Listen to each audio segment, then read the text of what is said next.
সালাম, শুভেচ্ছা ও স্বাগতম। আমি মিল্টন। আজ আপনাকে নিয়ে যাচ্ছি ইতিহাসের এই দিনে পৃথিবীর কোথায় কি ঘটেছিল, এই দিনের তাৎপর্য ও বিশেষত্ব এবং এই দিনের ঐতিহাসিক ঘটনা ও রটনা যা পৃথিবীকে বদলে দিয়েছে তা জানতে। চলুন পৃথিবীর ইতিহাসে এই দিনে কোথায় কি ঘটেছিল তা এক নজর দেখে আসি। আজ 11ই সেপ্টেম্বর। প্রথমেই পৃথিবীর ইতিহাসে এই দিনের আলোচিত, সমালোচিত এবং বিখ্যাত সব ঐতিহাসিক ঘটনা ও রটনা জেনে নেই। 1926 সালের 11ই সেপ্টেম্বর কলকাতার চিত্ররঞ্জন এভিনিউয়ে লাখোদা মসজিদের ভিত্তিপ্রস্তর স্থাপিত হয়, যা পরে শহরের অন্যতম বৃহৎ ও বৈশিষ্ট্যমণ্ডিত মুসলিম উপাসনালয়ে পরিণত হয়। গুজরাতি মুসলিম ব্যবসায়ী সম্প্রদায়ের উদ্যোগে নির্মিত এই মসজিদ আজও কলকাতার এক ঐতিহাসিক ও ধর্মীয় গুরুত্বপূর্ণ স্থাপত্য রূপে পরিচিত। 1948 সালের 11ই সেপ্টেম্বর ভারত সরকার সামরিক অভিযান চালিয়ে হায়দ্রাবাদের নিজামের শাসিত রাজ্যটি দখল করে নেয়, যা অপারেশন পোলো নামে পরিচিত।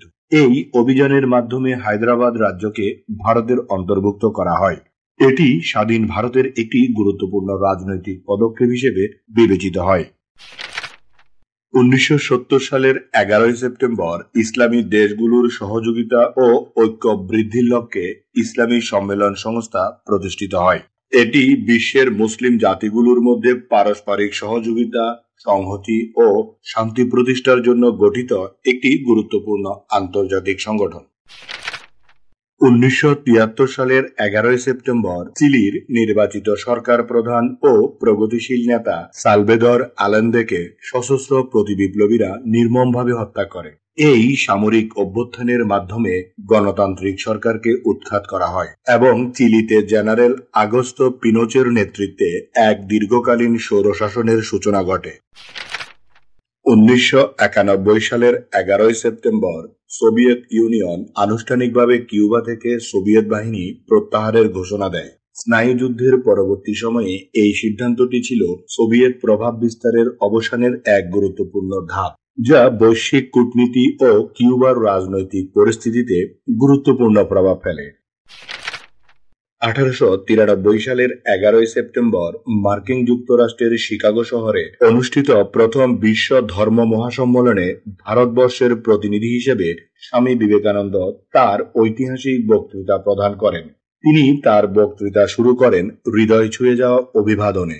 আমেরিকান ভাই ও বোনেরা, তার এই মানবতাবাদী আহ্বানে উপস্থিত সমগ্র শ্রোতামণ্ডলী মুহূর্তেই মুগ্ধ হয়ে পড়েন এবং বারবার করতালিতে তাকে সম্মান জানান।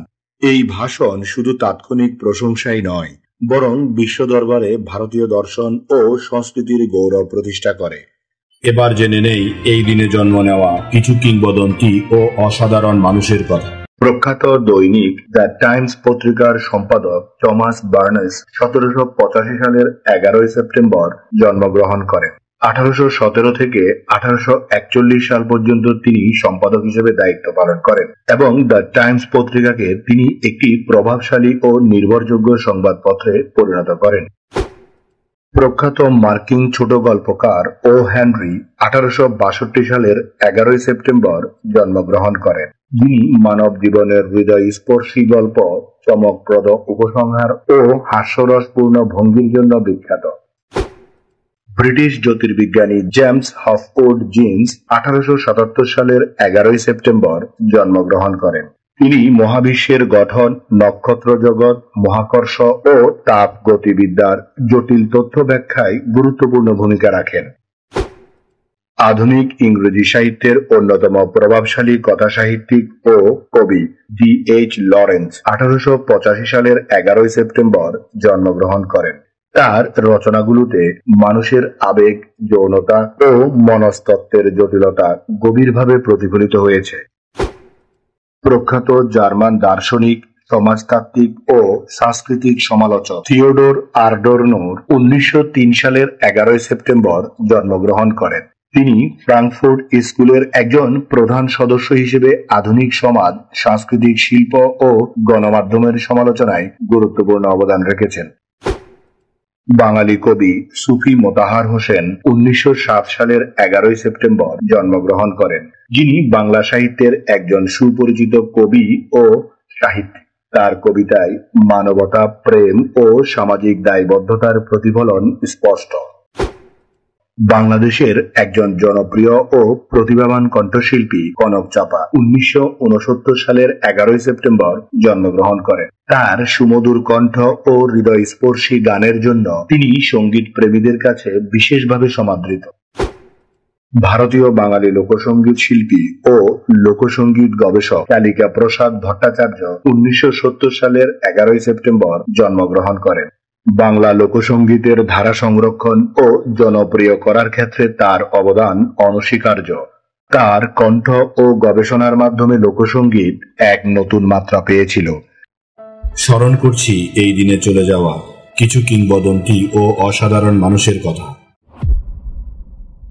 বিশিষ্ট অর্থনীতিবিদ ডেভিড রিকার্ডো 1823 সালের 11 সেপ্টেম্বর মৃত্যুবরণ করেন, যিনি শ্রেণী সংগ্রাম ও মুক্ত বাণিজ্যের তত্ত্বের অন্যতম প্রধান প্রচারক ছিলেন। পাকিস্তানের প্রতিষ্ঠাতা ও স্বাধীনতার অগ্রণী নেতা মোহাম্মদ আলী জিন্নাহ 1948 সালের 11 সেপ্টেম্বর মৃত্যুবরণ করেন। তিনি ব্রিটিশ ভারতের মুসলিম জনগোষ্ঠীর অধিকার ও আলাদা রাষ্ট্রের নেতৃত্ব দিয়েছেন। তার দূরদর্শী নেতৃত্ব ও রাজনৈতিক দৃষ্টিভঙ্গি পাকিস্তানের রাষ্ট্র গঠনে গুরুত্বপূর্ণ ভূমিকা পালন করেছে। কানাডীয় লেখক ও কবি রবার্ট উইলিয়াম সার্ভিস 1958 সালের 11 সেপ্টেম্বর মৃত্যুবরণ করেন।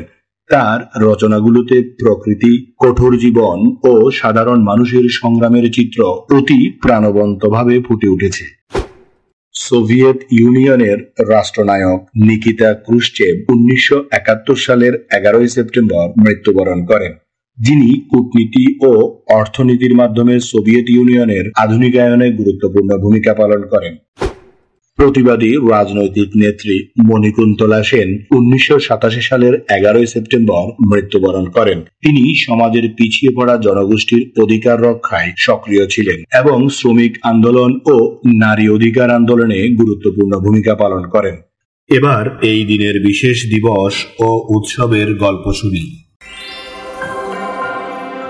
প্রতি বছর 11 সেপ্টেম্বর দেশপ্রেমিক দিবস পালন করা হয়। এই দিনটি মূলত 2001 সালের 11 সেপ্টেম্বর যুক্তরাষ্ট্রে ঘটে যাওয়া সন্ত্রাসী হামলায় নিহত সমস্ত দেশপ্রেমিক ও সাধারণ মানুষের স্মরণে উৎসর্গ করা হয়েছে।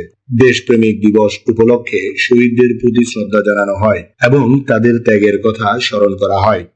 এই দিন আমাদের জীবনের ঐতিহাসিক, প্রাকৃতিক, শৈল্পিক, সাংস্কৃতিক, সাহিত্যিক, রাজনৈতিক, বিজ্ঞান, গবেষণা, আন্দোলন, উৎসব, অর্জন, খেলাধুলা, সুখ দুঃখ, হাসি কান্না, আনন্দ বেদনা, পাওয়া না পাওয়া, মায়া মমতা, ভালোবাসায় ভরা সুখকর স্মৃতিময় একটি সুন্দর দিন। চলুন এই দিনটি উপভোগ করি। আগামীকালকের তারিখে পৃথিবীর কোথায় কি ঘটেছিল তা জানার আমন্ত্রণ জানিয়ে আজকের গল্প এখানেই শেষ করিলাম। লাইক, শেয়ার আর সাবস্ক্রাইব করার দায়িত্ব আপনার। আমি শুধু বলিব, নিজের, পরিবারের, প্রতিবেশীর ও পরিবেশের যত্ন নিন। ধন্যবাদ। খোদা হাফেজ।